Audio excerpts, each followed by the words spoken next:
Greetings and welcome back to room 303. We are in junior English. Go ahead and turn now in your hymnals to 1433, and we're going to introduce you to N. Scott Momaday, born in 1934. We'll be looking at his text, The Names. Just for a moment, let's read here on page 1433 some biographic information. Let's take a few notes. A member of the Kiowa Nation, N. Scott Momaday was born in Lawton, Oklahoma. As a child, he often visited his grandparents, whose home was a melting place for elderly Kiowas. Momaday describes these people as being, quote, made of lean leather, end quote. Next heading, writing to save the memory of a culture. Inspired by his boyhood experiences, Momaday devoted himself to preserving his Kiowa heritage.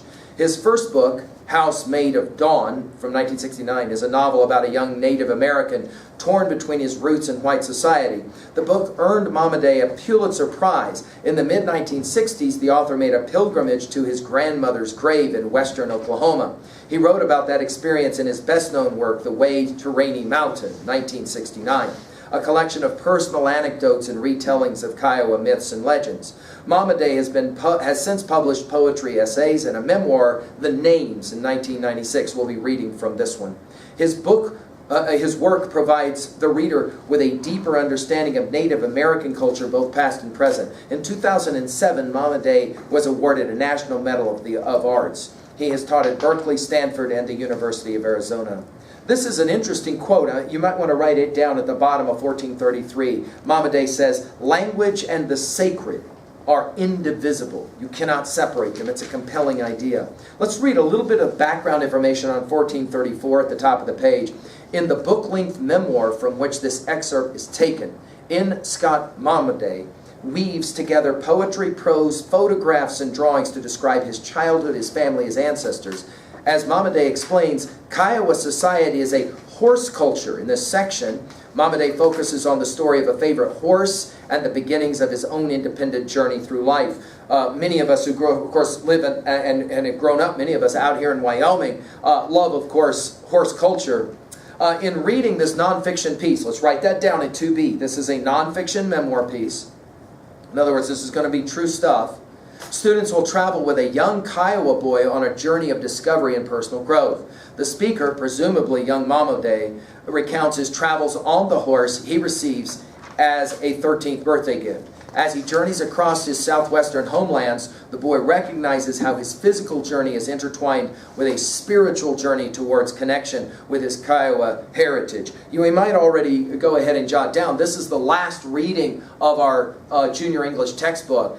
And it's fascinating at 2B, we can point this out, that we began our study, of course, in junior English at the very beginning of our volume number 1 with studies of Native American myths and stories. And here we are now at the very end of our experience reading about a young Native American boy. All right, let's go ahead now and follow along. We'll be ready to talk level 1 here in a few moments. The Names. From The Names by N. Scott Momaday.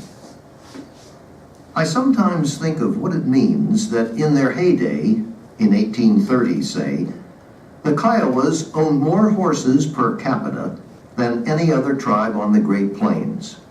That the Plains Indian culture, the last culture to evolve in North America, is also known as the horse culture and the centaur culture. That the Kiowas tell the story of a horse that died of shame after its owner committed an act of cowardice. That I am a Kiowa. That therefore there is in me, as there is in the Tartars, an old sacred notion of the horse. I believe that at some point in my racial life, this notion must needs be expressed in order that I may be true to my nature. It happened so. I was 13 years old, and my parents gave me a horse. It was a small 9-year-old gelding of that rare soft color that is called strawberry roan. This my horse and I came to be, in the course of our life together in good understanding, of one mind. A true story and history of that large landscape in which we made the one entity of whole motion, one and the same center of an intricate pastoral composition, evanescent, ever-changing, And to this, my horse, I gave the name Pecos. On the back of my horse, I had a different view of the world. I could see more of it, how it reached away beyond all the horizons I had ever seen. And yet it was more concentrated in its appearance, too, and more accessible to my mind, my imagination. My mind loomed upon the farthest edges of the earth, where I could feel the full force of the planet whirling into space. There was nothing of the air and light that was not pure exhilaration, and nothing of time and eternity. Oh, Pecos, un poquito más. Oh, my hunting horse, bear me away, bear me away. It was appropriate that I should make a long journey. Accordingly, I set out one early morning traveling light. Such a journey must begin in the nick of time, on the spur of the moment, and one must say to himself at the outset, let there be wonderful things along the way. Let me hold to the way and be thoughtful in my going. Let this journey be made in beauty and belief. I sang in the sunshine and heard the birds call out on either side. Bits of down from the cottonwoods drifted across the air, and butterflies fluttered in the sage. I could feel my horse under me, rocking at my legs, the bobbing of the reins to my hand. I could feel the sun on my face and the stirring of a little wind at my hair. And through the hard hooves, the slender limbs, the supple shoulders, the fluent back of my horse, I felt the earth under me. Everything was under me, buoying me up. I rode across the top of the world. My mind soared. Time and again I saw the fleeting shadow of my mind moving about me as it went winding upon the sun. When the song, which was a song of riding, was finished, I had Pecos pick up the pace. Far down on the road to San Isidro, I overtook my friend, Pascual Fragua. He was riding a rangy, stiff-legged black and white stallion, half wild, which horse he was breaking for the rancher Cass Goodner. The horse skittered and blew as I drew up beside him. Pecos began to prance, as he did always in the company of another horse. "Where are you going?" I asked in the Jemez language, and he replied, "I am going down the road." The stallion was hard to manage, and Pascual had to keep his mind upon it. I saw that I had taken him by surprise. "You know," he said after a moment, "when you rode up just now, I did not know who you were." We rode on for a time in silence, and our horses got used to each other, but still they wanted their heads. The longer I looked at the stallion, the more I admired it. And I suppose that Pascual knew this, for he began to say good things about it. That it was a thing of good blood, that it was very strong and fast, that it felt very good to ride it.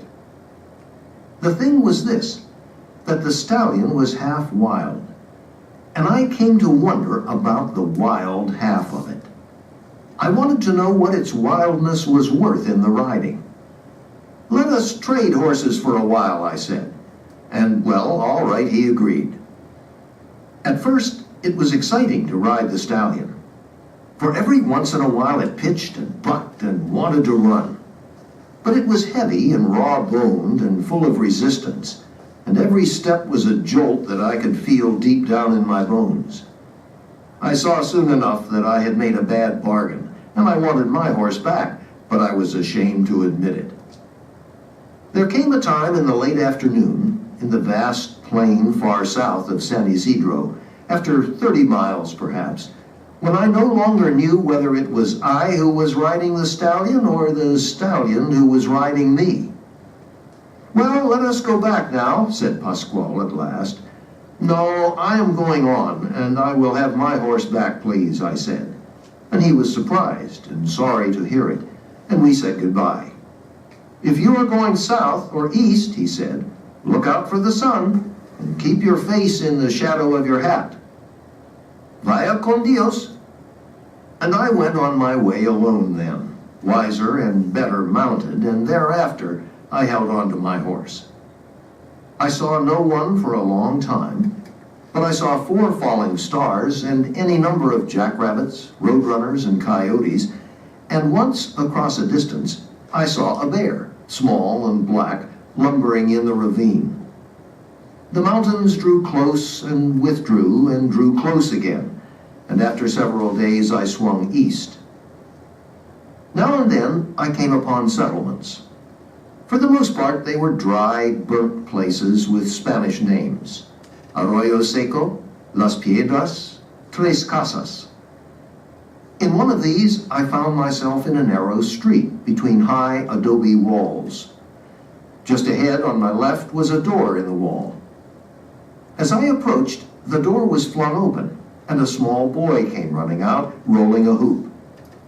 This happened so suddenly that Pecos shied very sharply, and I fell to the ground, jamming the thumb of my left hand. The little boy looked very worried and said that he was sorry to have caused such an accident.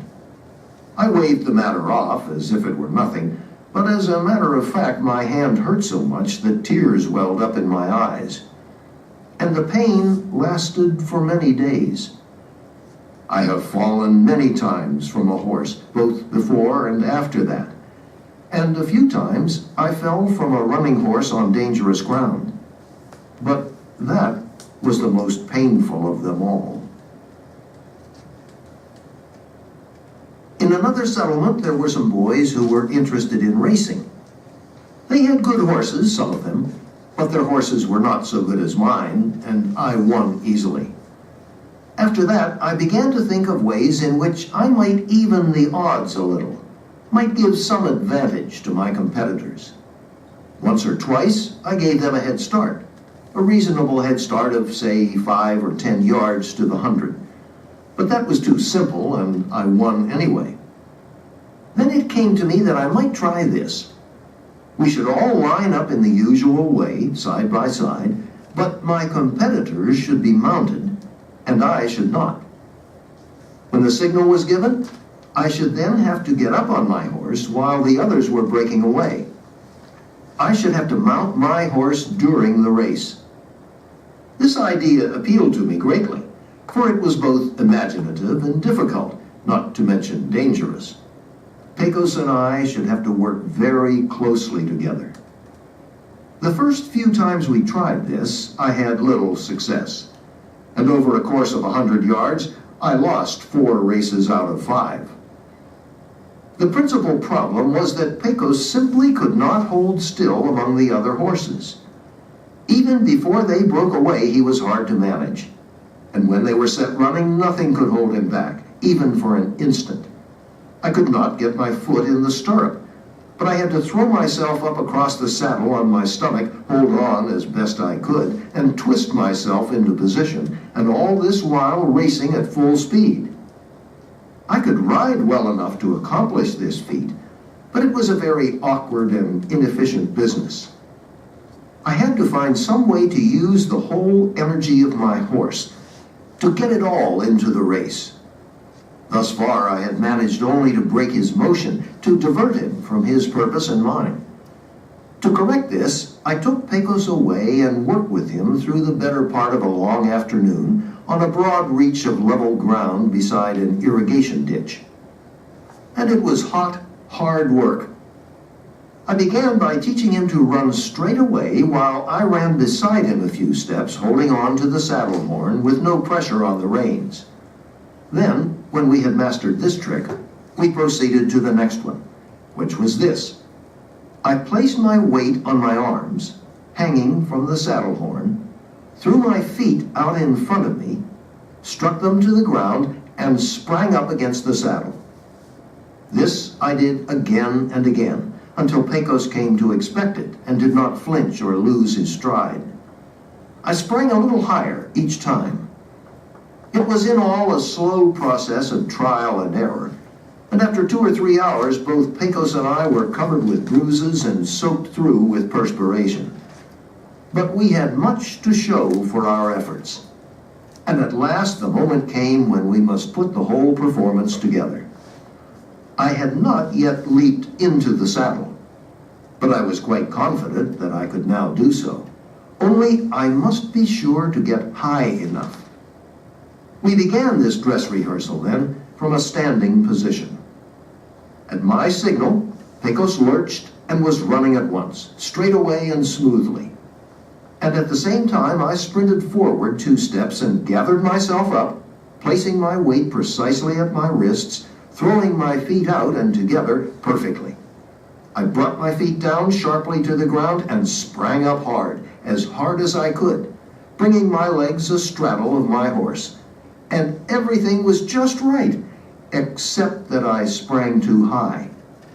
I vaulted all the way over my horse, clearing the saddle by a considerable margin, and came down into the irrigation ditch. It was a good trick, but it was not the one I had in mind, and I wonder what Pecos thought of it after all. Anyway, after a while, I could mount my horse in this way, and so well that there was no challenge in it. And I went on winning race after race. I went on, farther and farther into the wide world. Many things happened. And in all this I knew one thing. I knew where the journey was begun, that it was itself a learning of the beginning, that the beginning was infinitely worth the learning.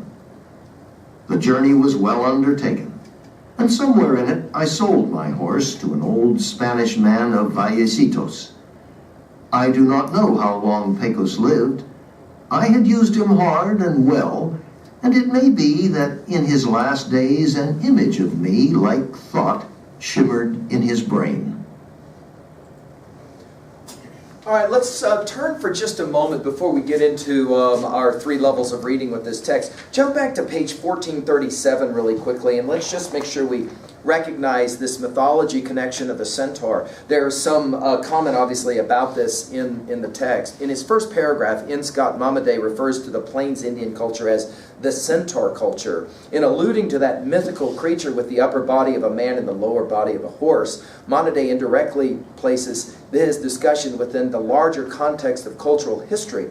According to Greek myth, centaurs like the one shown below were a race of wild, inhospitable beings who dwelled in the mountains of northern Greece. However, one centaur, Chiron, taught many Greek heroes and was well known for his wisdom and knowledge of medicine. And of course, the connected literature question, why do you think Momaday calls the plains culture a centaur culture rather than a horse culture? Maybe the answer here is that they live so much as part of the horse culture that they're part men, part horse, right? Okay, let's jump now to level 1 really quickly and just summarize this reading, which some of my students are shocked by when they realize that we're talking about a young boy of 13 years old who's going to go off on a pony ride as he leaves and goes off to make his way in the world. So let's go ahead and break this story up into its subject parts to make sure that we understand how this is in some ways the telling of a journey. In Greek culture and in Greek mythic, right, we sure call it an odyssey, don't we? And in some ways, Momaday is playing a very ancient classical game with us. One that, of course, we're very familiar with, what we will call journey motif, right? That idea that the hero has to go on a journey. Of course, we began with Pecos, his pony, right? And then on page 1435, he says it. It was appropriate that I should make a long journey. One of the things that's interesting, let's keep reading on that on page 1435, that first major paragraph. Accordingly, I set out one early morning traveling light. Such a journey must begin in the nick of time, on the spur of the moment, and one must say to himself at the outset, let there be wonderful things along this way. Let me hold to the way and be thoughtful in my going. Let this journey be made in beauty and belief. Of course, you cannot help but mention at 3a, let's go ahead and say it now, that one of the greatest poems of traveling is Walt Whitman's classic Song of the Open Road. Afoot and light-hearted, I take to the open road, healthy, free, the world before me, the long brown path before me, leading wherever I choose. We're playing the sing game here. We can jot down at 3B this question really quickly and maybe come back to it. Are you a person who loves the notion of road trips? And of course we could ask at 3A, what is your favorite road trip text, whether it be a film or whatever, right? Where people just go, hey, let's go on a road trip. He says the best kind of trips are the ones that come at the spur of the moment, at the nick of the moment. Nick of time, he calls it. Then notice that you have a series of events that happen on this journey. Of course, the first one that we'll have is he meets a pal, they trade horses, he rides on the stallion for a while, but he's not really happy with the fact that he has to ride on someone else's pony. And at the end, we are told on page 1436 that when I went on my way alone then, wiser and better mounted, and thereafter I held on to my horse, I saw no one for a long time. So in other words, he learned something about maybe my horse is actually, even though not a stallion, the horse that is right for me. Then he stumbles into a town, falls, he hurts his thumb, and he says, I had to encounter some pain by virtue of that. He says, I've fallen off ponies before, later, but never had the pain that I had, the shock. Then he runs into a group of young boys and he has to learn how to ride his pony and race against them. At first he wins easily, but then he makes it even more difficult, and through a process of practice and practice he's able to, get to where he can kind of learn something new with his pony. Finally, the very end of this cutting says many things happened in the journey that went on into the wider world. Read with me these final lines again from 1438. And in all this I knew one thing. This is a fascinating question to always ask